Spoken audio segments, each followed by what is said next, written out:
का फिर से एक और शानदार धमाकेदार सेशन में आप सबको पता है, जैसा कि स्पेशल यूपीसीएचओ 5500 वैकेंसियों के लिए शानदार क्लास स्टार्ट कर दी गई हैं। और यहाँ पे आप सबके लिए सबसे बढ़िया बात यह है दोस्तों कि प्रीवियस पेपर हैं ये, ठीक है। जितने भी प्रीवियस पेपर आए हुए हैं यूपीसीएचओ या फिर किसी भी एनएचएमसीएचओ से, उनके यहाँ पे जो है क्वेश्चनों को रिवीज किया जा रहा है।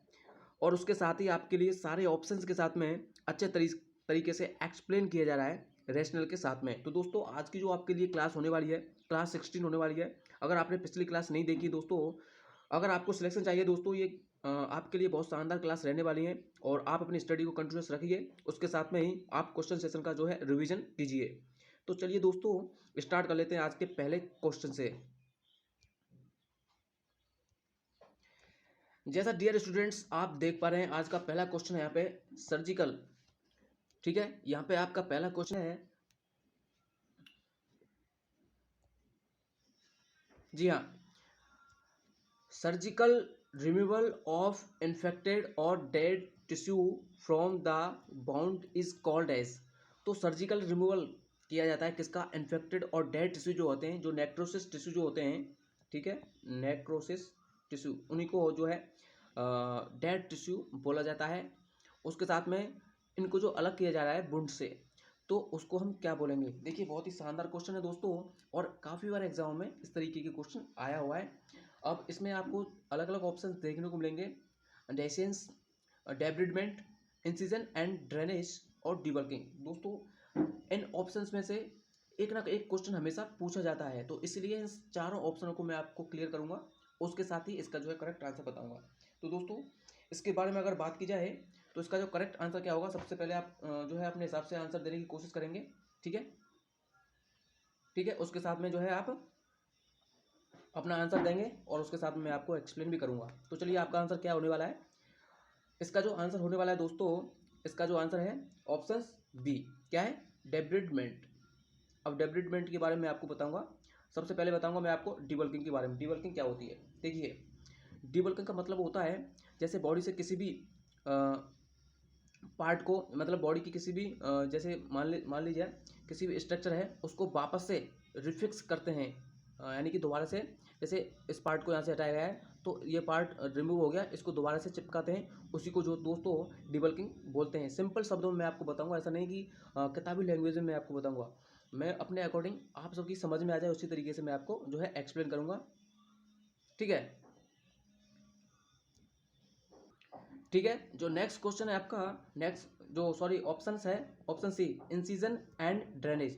इंसिजन का मतलब होता है दोस्तों चीरा लगाकर किसी भी ड्रेनेज को आउट किया जाता है, शरीर से बाहर किया जाता है। सबसे पहले इंसिजन लगाएंगे, उसके साथ में उसके बाद में जो ड्रेनेज होगा उसको बॉडी से आउट करेंगे, ठीक है, इस तरीके से। और डेब्रिडमेंट का मतलब क्या होता है? देखिए डेब्रिडमेंट का अगर मैं बात करूँ दोस्तों, यहाँ पे डेब्रिडमेंट का मतलब यही इन्फॉर्मेशन है, यही परिभाषा है इसकी, यानी कि नेक्रोसिस टिश्यू जो हो जाते हैं उनको बॉडी से अलग करते हैं, ठीक है, बॉडी से रिमूव करते हैं। बॉडी का जो वुंड होगा, जैसे वुंड काफ़ी टाइम लंबा हो जाता है, उसके साथ में इसको जो रिमूव करते हैं, डिब्रिडमेंट, यानी कि उसके आसपास की जो स्ट्रक्चर जो नेक्रोसिस हो चुकी है उसको बॉडी से अलग करते हैं, इसी को दोस्तों डेब्रिडमेंट किया जाता है।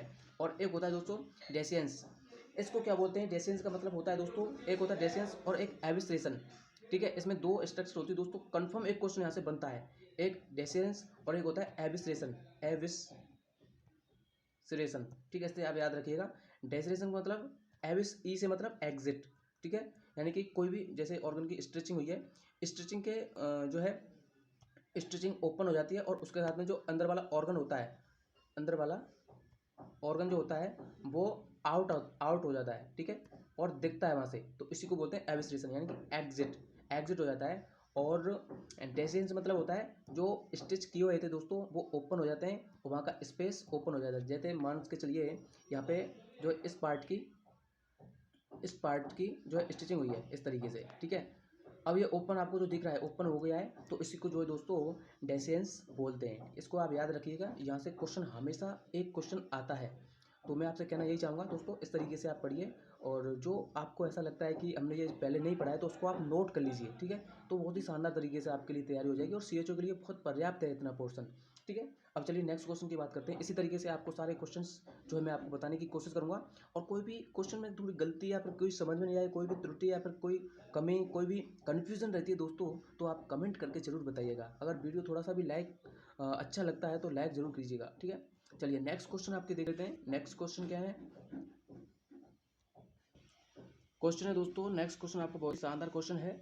Which of the following drug is use to treat post operative shivering? दोस्तों अक्सर क्या होता है जब ऑपरेशन किया जाता है, ऑपरेशन के बाद में जो है सिवरिंग देखने को मिलती है, काफ़ी पेशेंटों में सिवरिंग देखने को मिलती है। एक्चुअली सिवरिंग ये जो है होती है ऑपरेशन के बाद में, तो उसके लिए आप इनमें से कौन सी मेडिसिन जो है यूज़ में लेंगे? ऑन्डास्टिरोन, डाइक्लोफेनिक सोडियम, पैथिडीन, पैरासीटामोल, ठीक है। तो कौन सी मेडिसिन आप जो यूज में लेंगे? ऑन्डास्टिरोन क्या होती है दोस्तों? ऑन्डास्टिरोन एंटी इमेटिक जो होती है, ठीक है, एंटी इमेटिक यानी कि वोमिटिंग के लिए इसको काम में लेते हैं, वोमिटिंग के लिए, ठीक है। उसी प्रकार से डाइक्लोफेनिक सोडियम, आप सबको पता है डाइक्लोफेनिक सोडियम क्या होती है दोस्तों? ये एनाल्जेसिक होती है, ये पेन के लिए देते हैं, ना कि सिवरिंग के लिए, एनाल्जेसिक, ठीक है। पैथिडीन और पैरासीटामोल, पैरासीटामोल के बारे में आपको पता है, ये PCM जो होती है दोस्तों एंटीपायरेटिक होती है। एंटीपायरेटिक का मतलब होता है जो है फीवर को कम करती है, बुखार को कम करती है, इस तरीके से आप समझिएगा दोस्तों। इसी तरीके के CHO में क्वेश्चन पूछे जाते हैं, तो इसका जो करेक्ट आंसर होगा पैथिडीन। सिवरिंग के लिए दोस्तों जो क्वेश्चन आता है पोस्ट ऑपरेटिव सिवरिंग के लिए, आपका करेक्ट आंसर होगा पैथिडीन, ठीक है। ऑन्डास्टिरोन क्या होता है? एंटीएमेटिक होता है, वोमिटिंग के लिए देते हैं। किसी भी पेशेंट को वोमिटिंग होती है तो तुरंत दे दीजिए, तुरंत बंद हो जाएगी। डाइक्लोफेनिक एनाल्जेसिक होती है, किसी भी पेन किलर यानी कि पेन किलर होती है, किसी भी पेन की कंडीशन में इसको हम दे सकते हैं, ठीक है। और पैथिडीन होती है, ठीक है। पैथिडीन क्या होती है दोस्तों? ये ऑपोइड ग्रुप की जो है मेडिसिन होती है पैथिडीन, ठीक है। ऑपोइड ग्रुप की पैथिडीन होती है, और इसका एक जो मेन काम है, ये ऑपोइड ग्रुप की जो है मेडिसिन होती है। और इसमें क्या देखते हैं दोस्तों, इसको देने के बाद पेशेंट को क्या मॉनिटरिंग करते हैं? पेशेंट का जो है रेस्पिरेशन मॉनिटरिंग करते हैं। ध्यान रखना दोस्तों, बहुत इंपॉर्टेंट क्वेश्चन है। अगर आपको किसी भी पेशेंट को ऑपोइड ग्रुप की मेडिसिन दे रहे हो तो उसमें पेशेंट को क्या मॉनिटरिंग करनी है? रेस्पिरेशन की मॉनिटरिंग करनी है, ठीक है। ये बहुत ज़्यादा इंपॉर्टेंट है, आप इसको याद रखिएगा दोस्तों। ये क्वेश्चन उम्मीद करता हूँ आपको अच्छे से समझ में आ गया होगा। इसी तरीके से नेक्स्ट क्वेश्चन देखते हैं यहाँ पे दोस्तों। उम्मीद करता हूँ वीडियो अच्छा लग रहा होगा, तो लाइक ज़रूर करेंगे और शेयर करेंगे। ये ज़्यादा टाइम नहीं लेने वाला, मैं आपके लिए आधा घंटा या फिर 40 मिनट की आपकी क्लास होने वाली है, जिसमें आपकी जो कंटिन्यूस स्टडी कर रहे हो उसको आप मेंटेन रखिए दोस्तों। जो आप खुद की स्टडी करते हो उसको आप कभी भी मत छोड़िए दोस्तों, चाहे कोई कितना भी अच्छा पढ़ा रहा हो, क्योंकि वो सबसे बेस्ट होती है।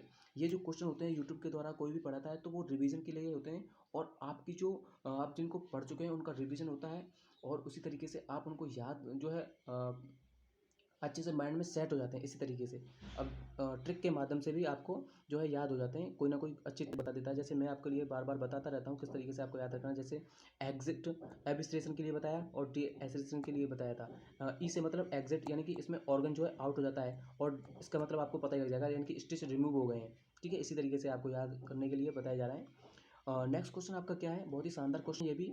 इसमें क्या है? Fever with relative bradycardia is seen in, ठीक है। इसमें क्या पूछा गया है? फीवर है किसके रिगार्डिंग? ब्रेडिकार्डिया। पेशेंट को फीवर है और उसके साथ ही ब्रेडिकार्डिया। ब्रेडिकार्डिया का मतलब क्या होता है? ब्रेडिकार्डिया मतलब होता है यानी कि पल्स रेट, पल्स रेट आपकी जो है कम हो गई है। कितने से कम हो गई है दोस्तों? पल्स रेट आपकी 60 से कम हो गई है, उसी को बोलते हैं ब्रेडिकार्डिया, ठीक है। तो इसमें क्या पूछा गया है? फीवर के साथ में ब्रेडिकार्डिया है तो कौन सी कंडीशन में देखने को मिलेगी? अब आपके लिए मलेरिया, टाइफाइड, फाइलेरिया, डिप्थीरिया। इसका जो करेक्ट आंसर होगा दोस्तों टाइफोइडिया, सॉरी टाइफाइड। इसमें आपको जो है फीवर देखने को मिलता है। टाइफाइड के बारे में आपको बताना चाहूँगा, बहुत सारी चीज़ें बताना चाहूँगा टाइफाइड के बारे में। बहुत ही जो है यहाँ पे आपके लिए एक क्वेश्चन बनने को मिलता है टाइफाइड के द्वारा। टाइफाइड क्या क्या कंडीशन है? सबसे पहले टाइफाइड का जो अदर नाम क्या है देखिए। अगर टाइफाइड की बात करूँ मैं इसका, यहाँ से बहुत क्वेश्चन आपके लिए बन के आते हैं। टाइफाइड का जो अदर नाम है, टाइफाइड का अदर नाम क्या है? एंडेमिक फीवर, ठीक है, सॉरी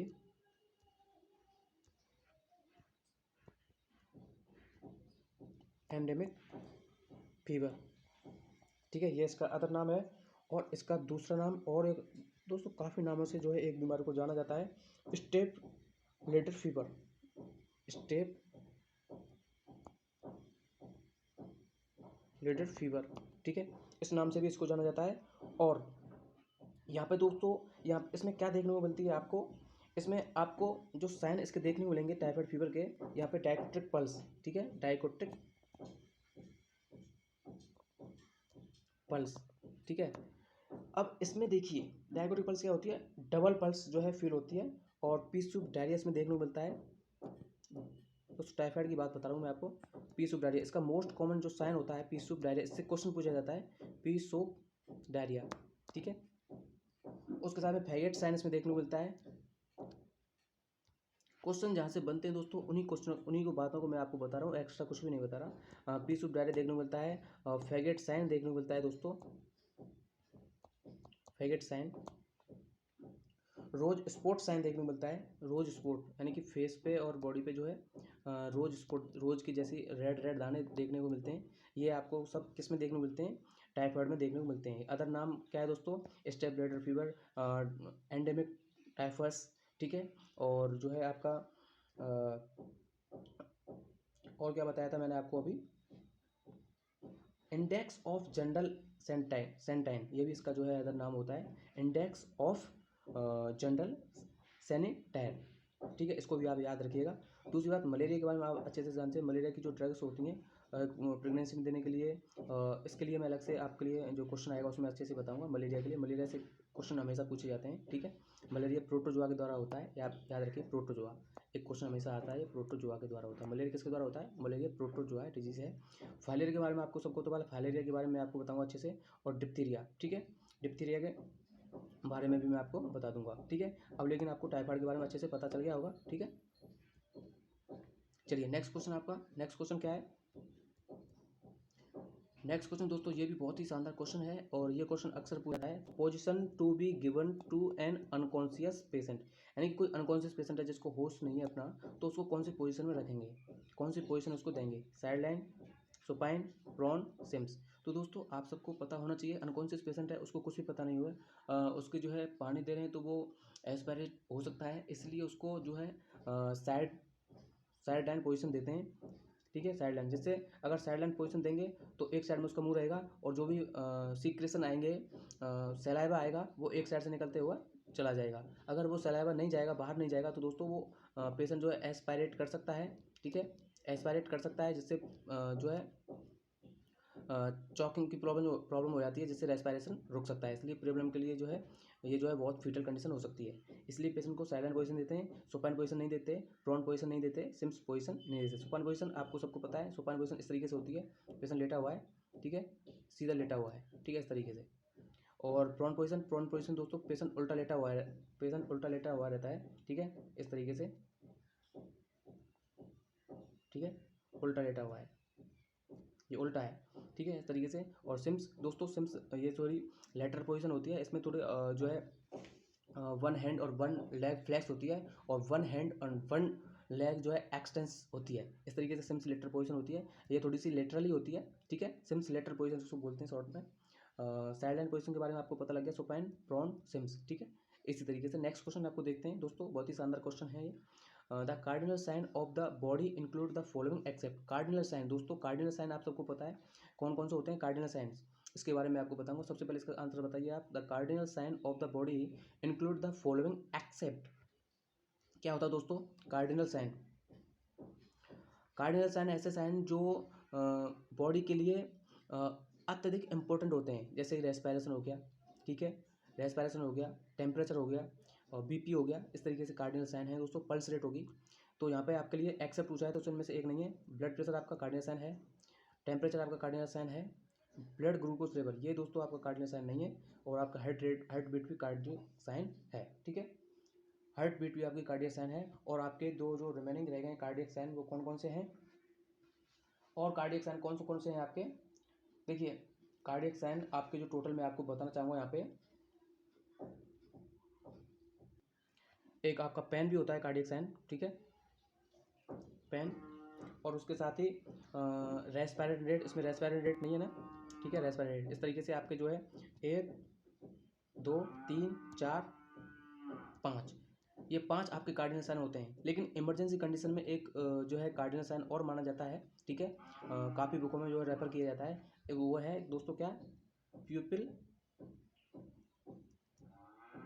क्या है, इमरजेंसी प्यूपिलरी रिफ्लेक्स, प्यूपिल रिफ्लेक्स, इसको आप याद रखिए दोस्तों। इमरजेंसी कंडीशन में भी इसको माना जाता है। वैसे अगर आपको देखा जाए तो आपके कितने कार्डिनल साइन होते हैं, 5 होते हैं, ठीक है। पेन को भी आपका माना जाता है कार्डिनल साइन के नाम से, ठीक है। इमरजेंसी कंडीशन में प्यूपिल रिफ्लेक्स चेक करते हैं, इसलिए इसको कार्डिनल साइन के नाम से जाना जाता है इमरजेंसी कंडीशन में, ठीक है। इस तरीके से आपको यह भी याद रखना है, ठीक है। तो उम्मीद करता हूँ क्वेश्चन समझ में आ गया होगा। इसी प्रकार से नेक्स्ट जो क्वेश्चन है आपका दोस्तों, आज के लिए इतने क्वेश्चन रहेंगे, वीडियो ज़्यादा लंबा हो जाएगा। उम्मीद करता हूँ दोस्तों समझ में आए हुए हैं क्वेश्चन, ठीक है। इस तरीके से मैं आपके लिए छोटे छोटे क्वेश्चन और बड़े ही अच्छे तरीके से आपके लिए बताऊंगा दोस्तों। सीएचओ में इस तरीके के क्वेश्चन पूछे जाते हैं, मैं आपको सही सही बताऊंगा।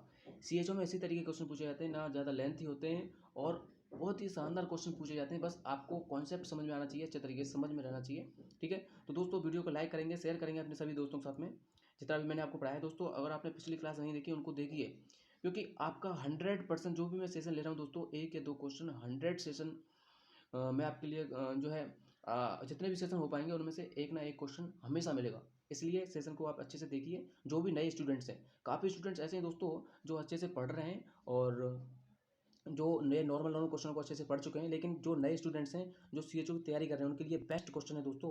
और अच्छे तरीके से जब नोट कीजिए, जो भी आपके लिए कन्फ्यूजन क्योरी रहती है, कन्फ्यूजन रहती है, वो आप प्लीज़ कमेंट करिए, मैं आपके लिए वो है सॉल्यूशन करने की कोशिश करूँगा, ठीक है। अभी के लिए इतना ही दोस्तों। नेक्स्ट वीडियो में आपके लिए इसी तरीके से शानदार क्वेश्चन और कलेक्ट किए जाएंगे और वो बताए जाएंगे। धन्यवाद फ्रेंड्स, जय हिंद, जय भारत।